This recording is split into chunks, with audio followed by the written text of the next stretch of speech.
welcome to the American Civil War and UK History channel on YouTube, Facebook, and Instagram. And if you go on YouTube, make sure and remember to subscribe, log in, and press the bell button, because if you don't, you won't get a reminder that there's a new video. And also, eventually, all my episodes will be available as podcasts on all the major podcast sites. But at the moment, I can only upload a certain amount at a time, so they're not always going to be available straight away.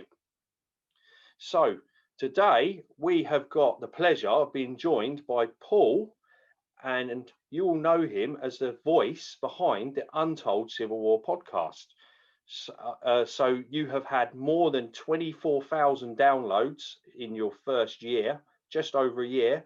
Hello, my friend. How are you today? Now, this is unusual because normally it's you asking the questions.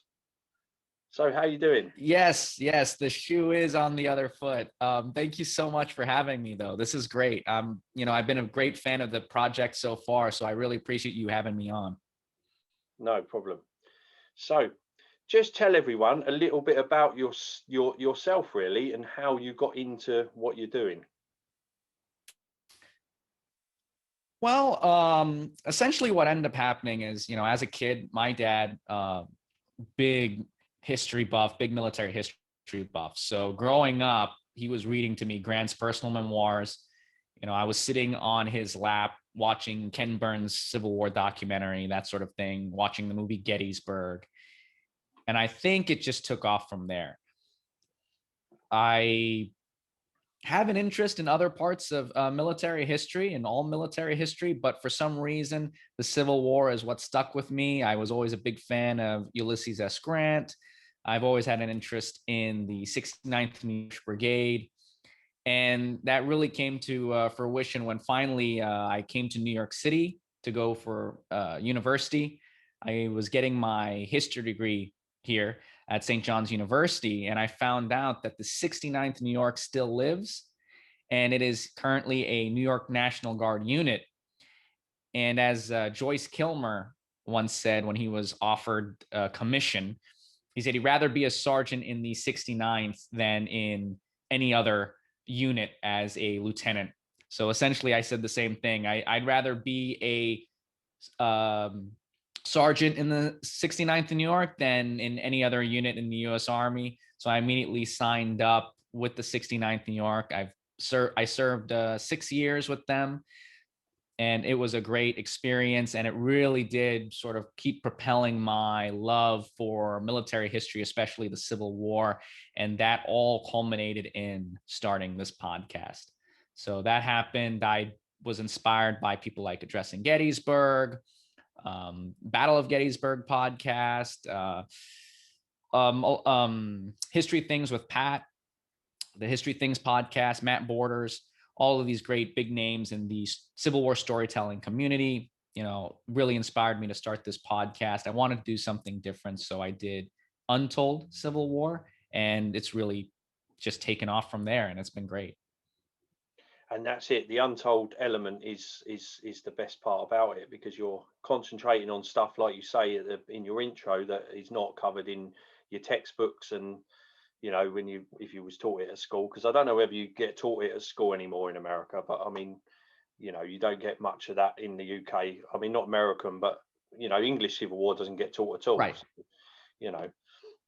So the untold element is great. It's so different. First episode was about the big war rally in New York's Union Square. So how did you come about? Yes. Starting off with that one, say, for instance. So actually, that episode, even to this day, is the most popular episode. And that was just me talking. And I was kind of surprised by that, actually. But one of the things I wanted to point out in my podcast was that there is Civil War history located everywhere. I mean, you look at the Civil War and you can find Civil War history in, New Mexico. You can find Civil War history up in Canada. We've been talking, you can find Civil War history in the UK, right? You can find it anywhere. And so one of the things I wanted to highlight was local Civil War history. And for me, being in New York City, one of those things is the Great Rally at Union Square at the George Washington statue. It was a location that I've passed by several times and never really thought about. And once I did the research on it, I realized that it was a real major part in inspiring New York City to enlist and go to the seat of war. And that's a big deal because I believe New York City technically, well, I would say New York State technically provided the most troops for the Union Army.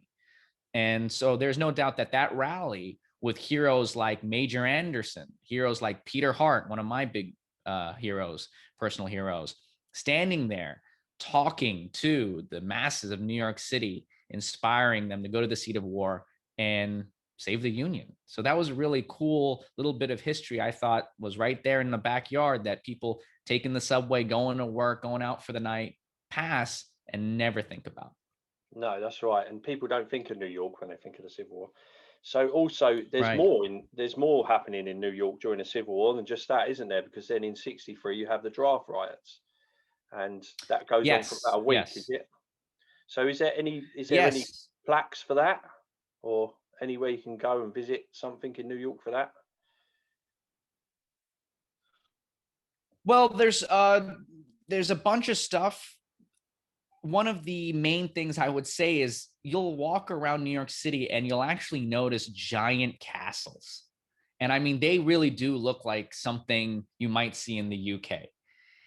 And you sort of wonder, what the heck is this? It really looks out of place. Well, these armories were built by the National Guard after the draft riots. They were sponsored by many of the wealthiest of New York City residents.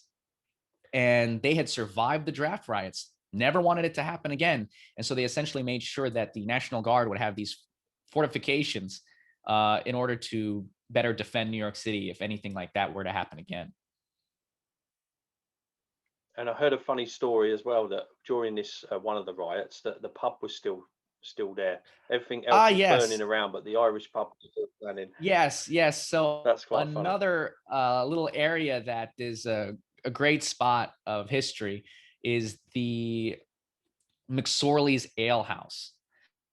McSorley's Ale House is definitely a place that I take all Civil War fans and pretty much anyone who comes to visit New York City. It is a pub that has been around forever. I think it is the oldest continuously operating pub in New York City. McSorley's Ale House there's a lot of legends. So I would tell people to do the research and really dig into the weeds. But there are a lot of legends. One of the legends is that the pub was a favorite of the men of the 69th New York. And if you go there now, you'll see that over the door, there is the 69th New York crest and a bunch of 69th memorabilia inside.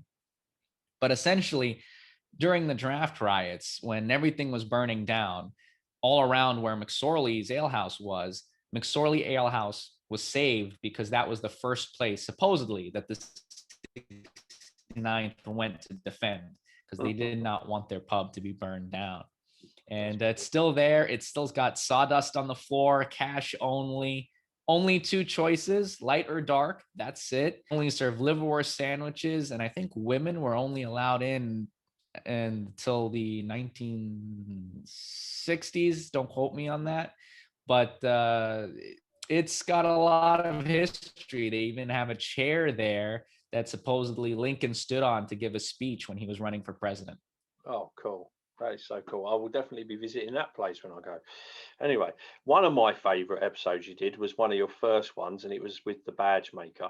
Because I don't know why, I've got a fascination with core badges and ID tags.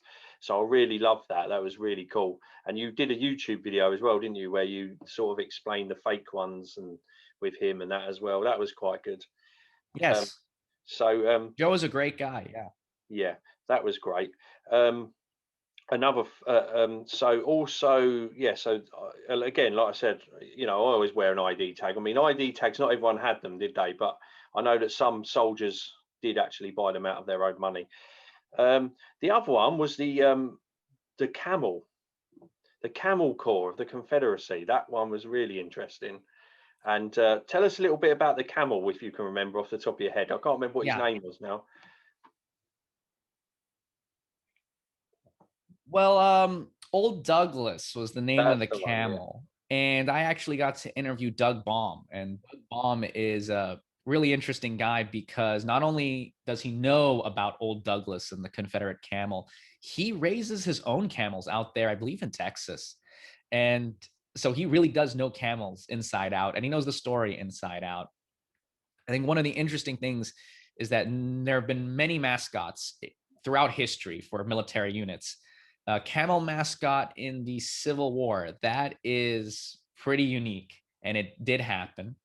As far as I know, is that the camel belonged to one regiment that was present at Fredericksburg, or excuse me, at Vicksburg. And during the siege, this poor camel was killed. Now, there's a story about a Union sniper, evil Union sniper who killed the camel, and the Confederate troops retaliated and made sure to kill that sniper.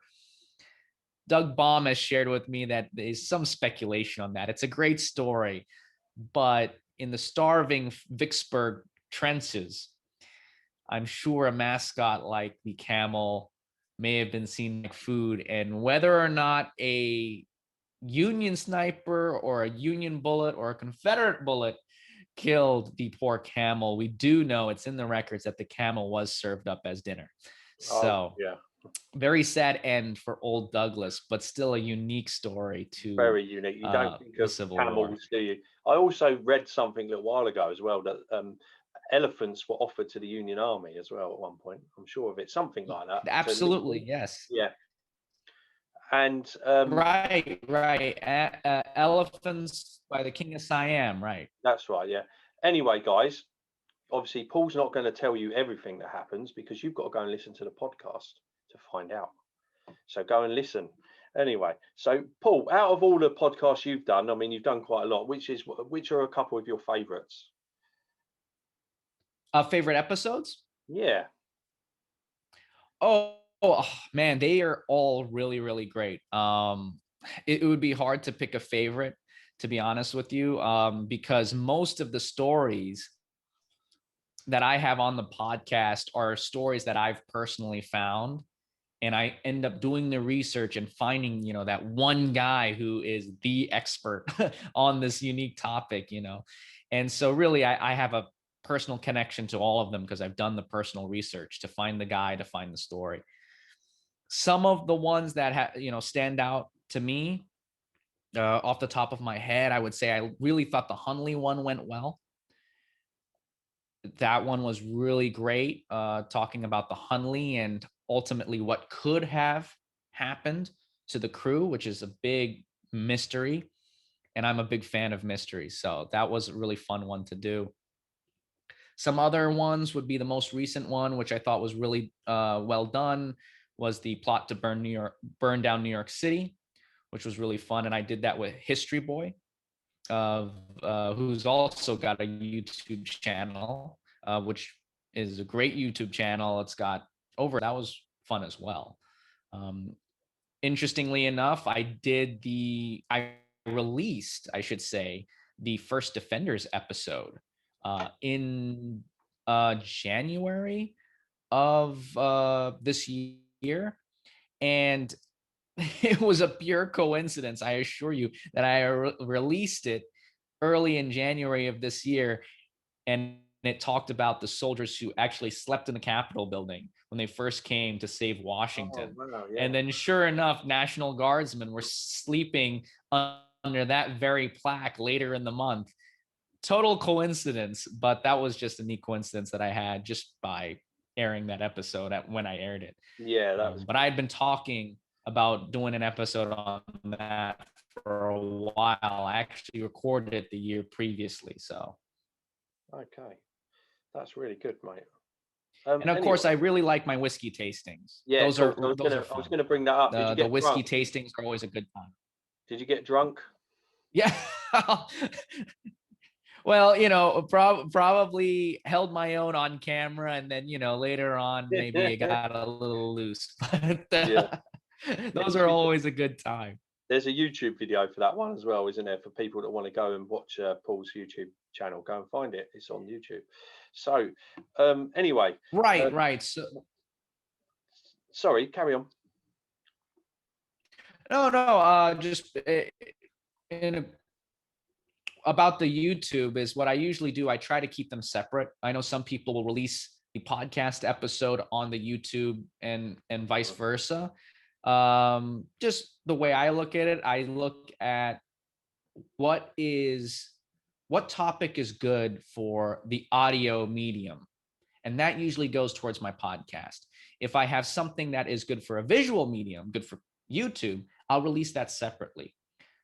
Some of my subjects do connect, but I try to keep it separate. So I do have a whiskey tasting on my YouTube channel where I actually sit down and I taste 3 Civil War themed whiskeys and talk about Civil War stories, which is a lot of fun. But then on the audio portion, on the pod itself, I have an interview with the guys who actually produced one of the whiskeys. So in this case, it was the Fighting 69th whiskey.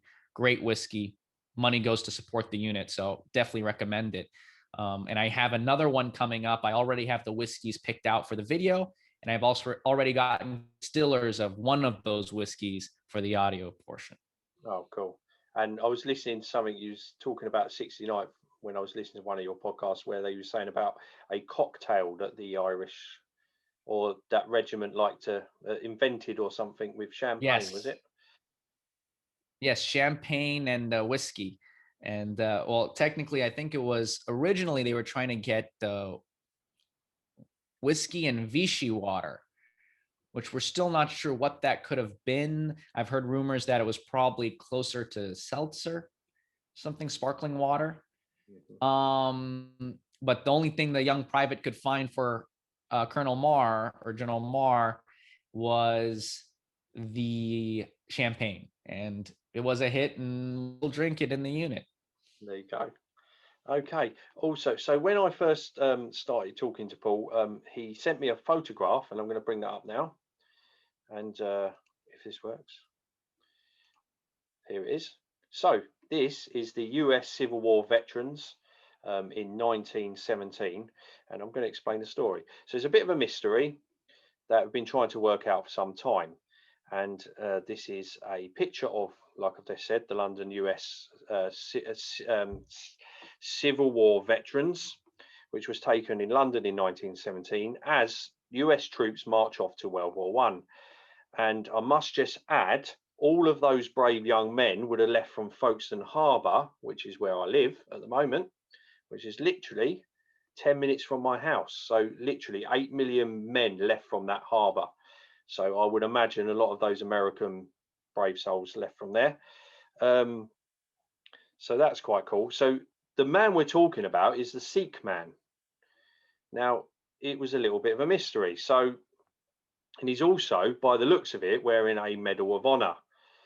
And so, anyway, on Saturday night, I was chatting to a very good friend of mine known as Mrs. Boss. She's the captain's wife, Ray Barwick, reenacting from my reenactment team regiment, the 4th US Infantry. And she sent her the photograph. I woke up the next day and she had found out some information. I mean, all I can think is that I wasn't using the correct wording in the search bar. So I'm going to share this information with you, Paul, because obviously you've been asking about it for some time, and hopefully we can. Because also I have found a guy that might Yes. know a little bit more about it, but I have contacted him, but he hasn't contacted me back. And of course, as well, if anybody out there in the wide world knows a bit more about this, then please contact either me or Paul, because I'm sure Paul would like to do a podcast about it one day as well, because it's quite interesting. Oh, So absolutely. so this is the story. There were at least 100 South Asians in the Union Army. Many come from Punjab, Delhi, Calcutta, Burma, Bombay. Some were Sikh. One was adopted from Maharaja in India and brought to England, then to Canada. These youths joined the Union Army, a few in the Confederate Army. At least one Indian was awarded the Congressional Medal of Honor by President Lincoln. Many of these young men joined the US Navy because colored men were accepted in the Navy after 1863. They would have also joined, obviously, other colored regiments. They changed their names to sound Hispanic or Anglo. None of them used their original names. So the picture shows an elderly gentleman of 60 or 70 years old, I would say. I mean, it can't be exact, Sikh. He probably would have been 18 or 20ish in 1862, 63. Again, like I said, the picture was taken as these soldiers march off to France. This was found out by my friend, like I've just said. This is the only mention of this photo on the London branch of American Civil War Veterans site, and this is where I got William Skillard's name from. So we believe that his name is William Skillard and he changed his name. And again, I don't know what the guy's original name is because I haven't got it here, but they normally adapted their name to whatever their original name was and just changed it around a bit, I think. So yeah, it's really interesting, and I think hopefully we've sort of like solved some of the mystery, but not all of it. More research is obviously needed, and hopefully, you know, we can find out. We do know that the guy that received the Medal of Honor was the 4th US Cavalry Troopers. So if anyone knows about the 4th US Cavalry Troopers, please get in contact with me or Paul. So yeah, that's all I've got really to say about it, really. What are your thoughts on that, Paul? That is fantastic. First of all, I didn't know that much about South Asians serving in the Civil War at all, period. So hearing those numbers already is surprising to me. The fact that we can sort of narrow down to a name is also amazing to me, because I have talked to Ben Frail about this, who is with the Sons of Union Veterans, the National Sons of Union Veterans, and we've gone back and forth trying to figure this out. Couldn't do it. So this is a huge breakthrough, I think. And you know, is that the name? Is that his name right there? Could be. You know, we can only speculate, but I think we're in the right direction here, and this is fantastic. Definitely. And again, like I said, because he's got the medal, well, it looks like a Medal of Honor. You just can't really, it looks slightly different to what the others are wearing. But, you know, I mean, if there's only one being given out, then it narrows it right down. But again, it looks like one. Right. Can't really tell. Right. I don't think you can actually definitely say that that's a Medal of Honor. I mean, they wore a lot of medals in them days, didn't they? That could have been anything. But it would make sense. It could have been.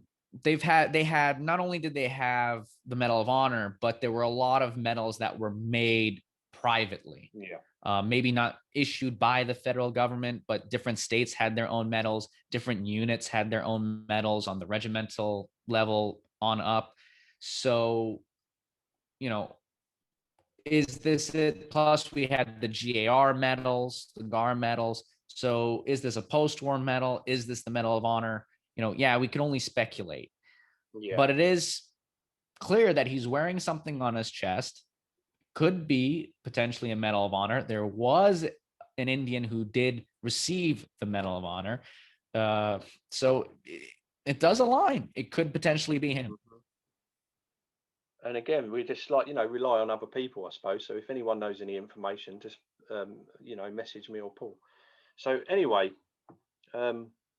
thanks for coming to talk to me. I know it's only a short chat.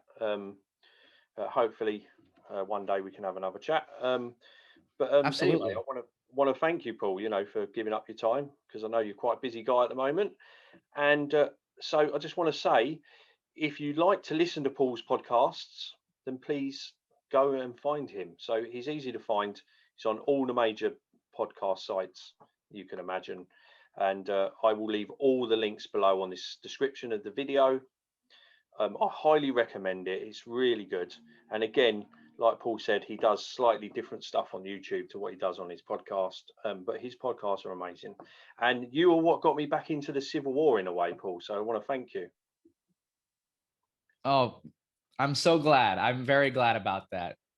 And I'm glad that it's inspired you to do this project, because I really do enjoy what you're doing and I can't wait to see more. Cool. Thank you very much. Anyway, so thank you very much, young man. See you soon. Have a good one. Thank you.